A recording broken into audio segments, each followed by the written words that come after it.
السلام علیکم ناظرین، میں ہوں نجف علی جویا اور امید کرتا ہوں آپ سب خیریت سے ہوں گے۔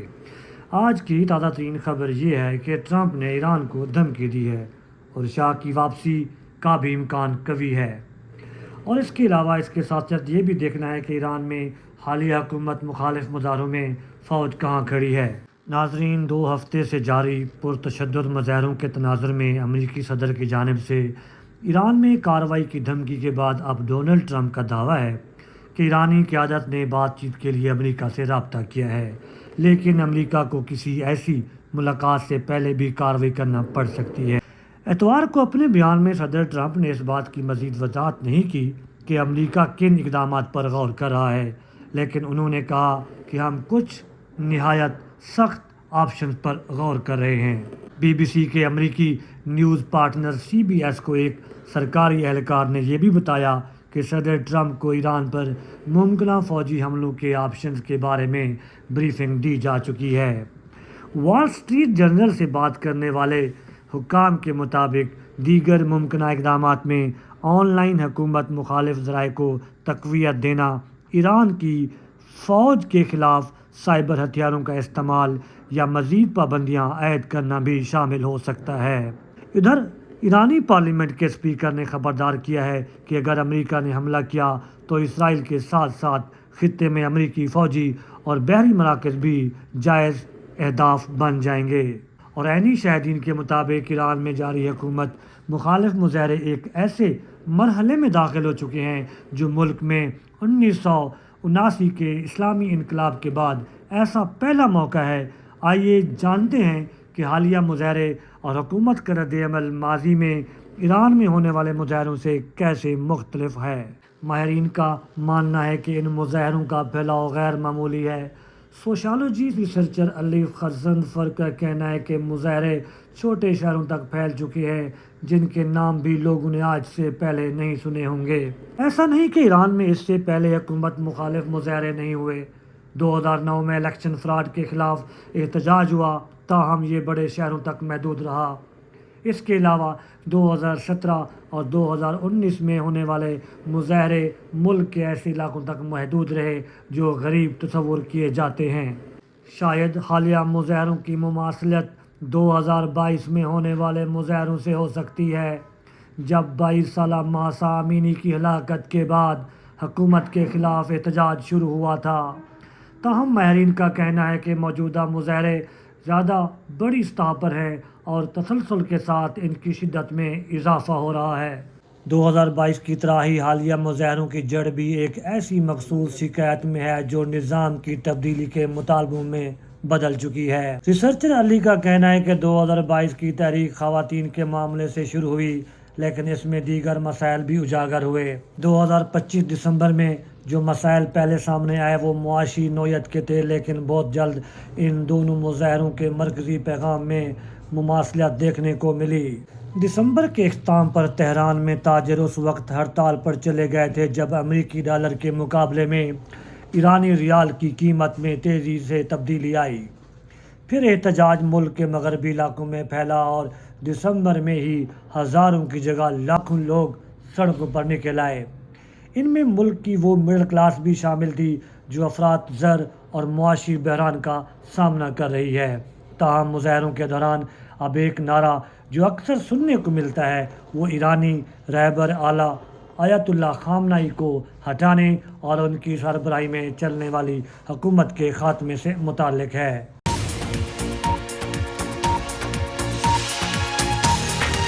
ناظرین، اب ہم نظر ڈالیں گے پہلوی عنصر پر۔ آپ کو یاد ہوگا کہ 2022 میں ہونے والے مظاہروں میں کوئی قیادت نظر نہیں آئی اور یہ جلد ہی زور کھو بیٹھے تھے۔ اس کے برخلاف موجودہ مظاہروں میں جلا وطن رضا پہلوی جو سابق شاہ ایران کے بیٹے ہیں، اس کوشش میں نظر آئے کہ وہ حکومت مخالف مظاہروں کو ملک سے باہر بیٹھ کر متاثر کر سکے۔ ان مظاہروں میں پہلوی خاندان کی واپسی کا مطالبہ بھی پہلے سے زیادہ سنا گیا ہے۔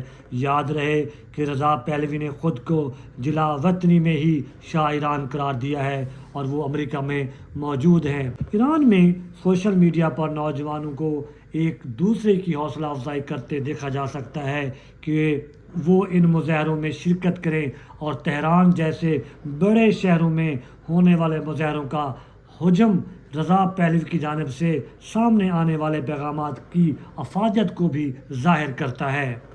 تجزیہ کاروں کا ماننا ہے کہ ایک جانی پہچانی شخصیت کی موجودگی کی وجہ سے مظاہرین کے اس مطالبے کو تقویت ملی ہے کہ موجودہ حکومت کے خاتمے کے بعد کوئی متبادل موجود ہے۔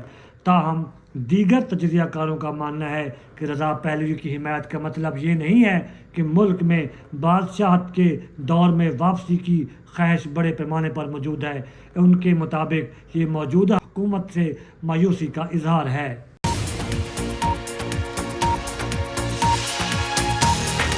اب چلتے ہیں ٹرمپ کی دھمکی کی جانب۔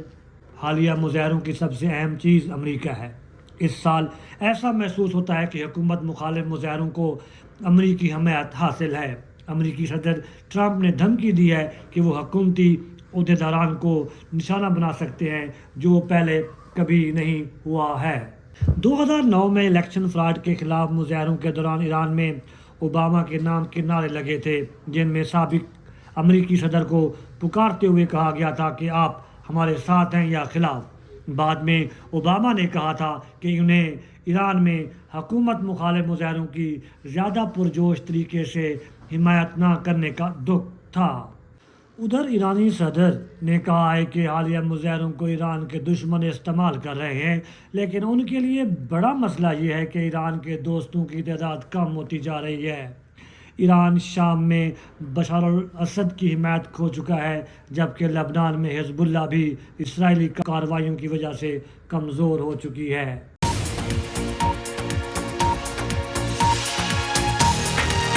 اب چلتے ہیں اسرائیل کی جانب۔ حالیہ مظاہرے اسرائیل کے ساتھ 12 روز جنگ کے بعد ہوئے ہیں، جب امریکہ نے بھی ایران پر حملہ کیا تھا۔ صحافی عباس عابدی کا ماننا ہے کہ اس کی وجہ سے ایرانی حکام کے پاس ایک موقع تھا کہ وہ عوام میں اتحاد پیدا کر سکیں، لیکن حکومت اس جنگ کا فائدہ اٹھانے میں ناکام رہی۔ چند ماہرین کا ماننا ہے کہ اسرائیل سے جنگ کی وجہ سے پاسداران انقلاب کی شہرت اور ساکھ کو نقصان پہنچا، جو ملک کی مرکزی عسکری طاقت سمجھی جاتی ہے۔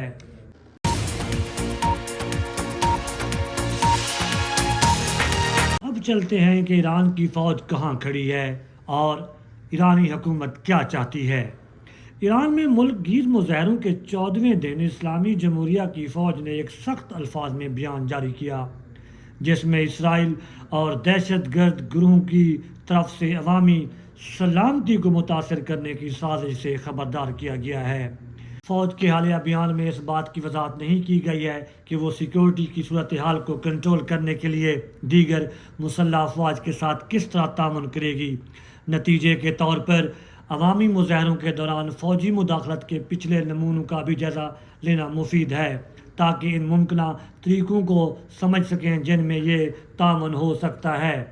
نومبر 2019 کے مظاہروں کے دوران، جس کے نتیجے میں گزشتہ سڑکوں پر ہونے والے مظاہروں سے زیادہ ہلاکتیں ہوئیں، اس بارے میں مخصوص معلومات جاری کی گئیں کہ فوج نے مظاہرین سے نمٹنے میں کس طرح مداخلت کی۔ مظاہروں کے ختم ہونے کے ایک ہفتے بعد عبدالرضا رحمانی فضلی اس وقت کی سلامتی کونسل کے سربراہ نے قانون نافذ کرنے والے اداروں اور سیکورٹی فورسز کی نقل و حمل، رسد اور مدد میں فوج کے کردار کا اعلان کیا۔ حسن روحانی کی حکومت کے وزیر داخلہ نے فوج کی لاجسٹک امداد کی وضاحت کرنے کے ساتھ ساتھ اس فورس کے مسلح یونٹوں کی کارروائیوں کا بھی حوالہ دیا۔ ایسے معاملات میں جہاں ہمارے پاس اہلکاروں کی کمی تھی، ہم حساس مقامات اور علاقوں کی حفاظت کے لیے فوج کو لائے تاکہ پولیس فورس آزاد ہو اور مختلف مقامات پر جا سکے۔ ان بیانات سے یہ واضح ہو گیا کہ اسلامی جمہوریہ میں فوج کی مداخلت کی وجہ افرادی قوت کی کمی ہے، اور یہ کہ ان کا فرض حساس مقامات اور علاقوں کی حفاظت ہے تاکہ قانون نافذ کرنے والے اداروں اور دیگر سیکورٹی فورسز کو مظاہرین سے براہ راست نمٹنے کے لیے آزاد کیا جا سکے۔ اسلامی جمہوریہ کی فوج کے ایک حالیہ بیان میں اسٹریٹجک انفراسٹرکچر اور عوامی املاک کی حفاظت کے لیے دیگر مسلح افواج کی مدد کرنے پر زور دیا گیا ہے۔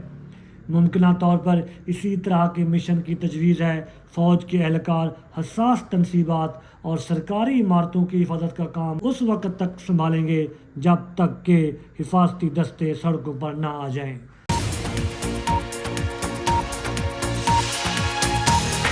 ناظرین، اسی کے ساتھ ہی آج کی اہم خبر اپنے اختتام کو پہنچی۔ ہمیں امید ہے کہ آپ کو ہماری یہ خبر پسند آئی ہوگی۔ آپ سے گزارش ہے کہ ہمارے چینل کو آپ سبسکرائب کریں اور بیل آئیکن کا بٹن دبانا مت بھولیں۔ اللہ حافظ۔